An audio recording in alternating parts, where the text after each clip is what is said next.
बॉलीवुड में कुछ जोड़ियां स्क्रीन पर बनती है, SRK और काजोल, SRK और माधुरी, SRK और दीपिका। लेकिन एक ऐसी जोड़ी है जिसने न सिर्फ स्क्रीन पर साथ में काम किया है बल्कि एक साथ सपने देखे हैं, एक साथ कंपनी बनाई है, एक साथ फिल्म प्रोड्यूस की है और फिर एक दिन बिना किसी झगड़े के दोनों के रास्ते अलग हुए। नाम है शाहरुख खान और जूही चावला। ये कहानी है बॉलीवुड की उस जोड़ी की जो स्क्रीन पर तो थी ही लेकिन असल जिंदगी में भी एक ऐसा बॉन्ड शेयर करती थी जो बहुत कम लोग जानते थे। और उस बॉन्ड पर एक मैगजीन ने आरोप लगाया कि शाहरुख ने उनका ऑफिस तोड़ दिया।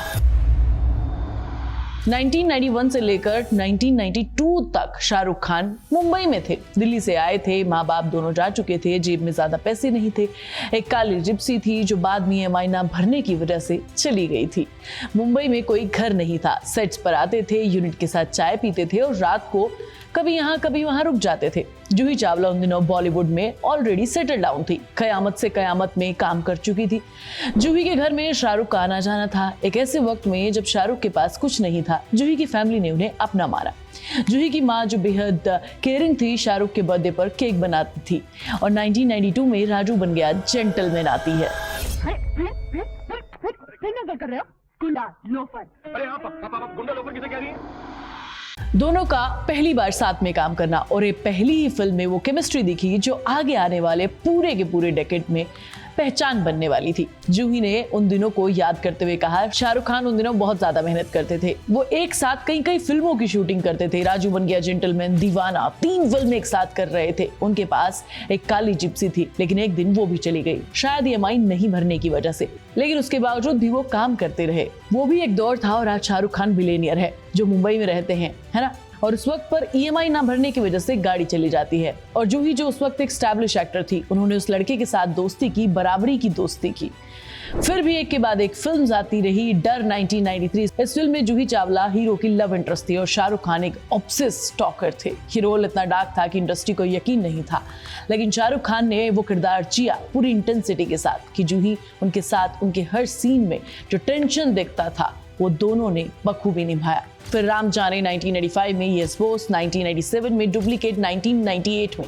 हर फिल्म में हर रंग में दोनों की केमिस्ट्री अलग ही थी। जूही की वो हंसी जो SRK के किसी भी जोक पर इतनी जेन्युइन लगती थी कि लगता था कि ये कोई एक्टिंग नहीं है, ये एक्टिंग थी ही नहीं, ये दोनों की केमिस्ट्री थी।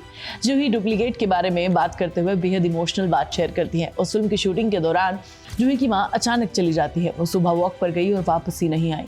वो सबसे डार्क मोमेंट था। शाहरुख खान उस टाइम जूही के साथ थे। हर पल उन्होंने जूही को संभाला, एक दोस्त की तरह, एक भाई की तरह। जूही ने कहा था, जब माँ गई शाहरुख मेरे साथ थे, वो कंसोल करते थे, वो मोमेंट में कभी नहीं भूल सकती हूँ। और फिर 1990 के बीच में एक मैगजीन ने एक स्टोरी छापी, डर के एक स्टिल का इस्तेमाल करते हुए। शाहरुख के साथ जूही थी, उन्होंने क्लेम किया कि दोनों के बीच में अफेयर है। जब ये खबर शाहरुख तक पहुंची तो वो चुप नहीं रहे। गौरी खान ने बाद में फिल्म फेयर को एक इंटरव्यू देते हुए बताया, शाहरुख ने जूही के साथ अफेयर वाली स्टोरी पर उस मैगजीन का ऑफिस तोड़ दिया था। उन्होंने वहां जाकर इक्विपमेंट्स तोड़े। शाहरुख जो पब्लिकली हमेशा चुपचाप रहते हैं, काम रहते हैं, वो कंट्रोवर्सी में बिल्कुल चुप रहते हैं, वो जर्नलिस्ट के सवालों पर मुस्कुरा देते हैं। उस इंसान ने मैगजीन के ऑफिस को तोड़ा, इसलिए नहीं कि इमेज खराब हुई थी बल्कि इसलिए कि एक ऐसी औरत के साथ नाम उछाला गया था जो उनकी सबसे पुरानी दोस्त थी, जिसकी माँ उसके बर्थडे पर केक बनाती थी। जूही ने बताया कि मैंने उसके बाद सीखा, इन स्टोरीज को सीरियसली मत लो। मुझे शाहरुख पर भरोसा है और मैं उनकी को स्टार थी। मुझे अच्छे रिलेशन उनके साथ हमेशा रखने थे। और फिर 1999 में दोनों ने मिलकर एक सपना देखा, ड्रीम्स अनलिमिटेड। शाहरुख खान, जूही चावला और डायरेक्टर अजीज मिर्जा, जिन्होंने शाहरुख को मुंबई में 1 साल रहने की जगह दी। तीनों मिलकर एक प्रोडक्शन कंपनी बनाते हैं। बॉलीवुड में पहली बार था कि एक सुपरस्टार और एक एक्ट्रेस साथ में मिलकर एक कंपनी खड़ी कर रहे हैं। पहली फिल्म फिर भी दिल है हिंदुस्तानी 2000 में आई। ये फिल्म शायद उस वक्त के लिए बहुत बोल्ड थी। फिर अशोका आई 2001 में, फिर ग्रैंड हिस्टोरिकल फिल्म थी, क्रिटिकली अक्लेम, बॉक्स ऑफिस पर उतनी नहीं चली। फिर चलते चलते 2003 में, जिसकी एक अलग ही कहानी है, जिसमें ओरिजिनली ऐश्वर्या राय होनी थी, जो सलमान के सेट पर आने के बाद रानी मुखर्जी बन गई, लेकिन वो जूही और SRK के प्रोडक्शन की थी। ड्रीम्स अनलिमिटेड की 3 फिल्में आई और फिर कंपनी बंद हो गई। शाहरुख ने 2004 में ड्रीम्स अनलिमिटेड को रेड चिली एंटरटेनमेंट में ट्रांसफॉर्म कर दिया गौरी खान के साथ। जूही के लिए पल बहुत तकलीफ देह था। उन्होंने एक इंटरव्यू में बताया कि मुझे पता नहीं क्यों ये हुआ। लेकिन जब ड्रीम्स बंद हुई तो एक वक्त था जब शाहरुख और मेरी बातचीत बंद हो गई थी। मैं नहीं जानती थी क्यों। शायद वो बहुत बिजी हो गए थे, शायद कुछ और था, लेकिन उस वक्त हम नहीं बोलते थे। ये कन्फेशन बहुत ऑनेस्ट था और बहुत दुखद भी। दो लोग जिन्होंने एक साथ सपने देखे, कंपनी बनाई, एक दूसरे के साथ खड़े रहे, फिर धीरे धीरे चुप, साइलेंस हो गया।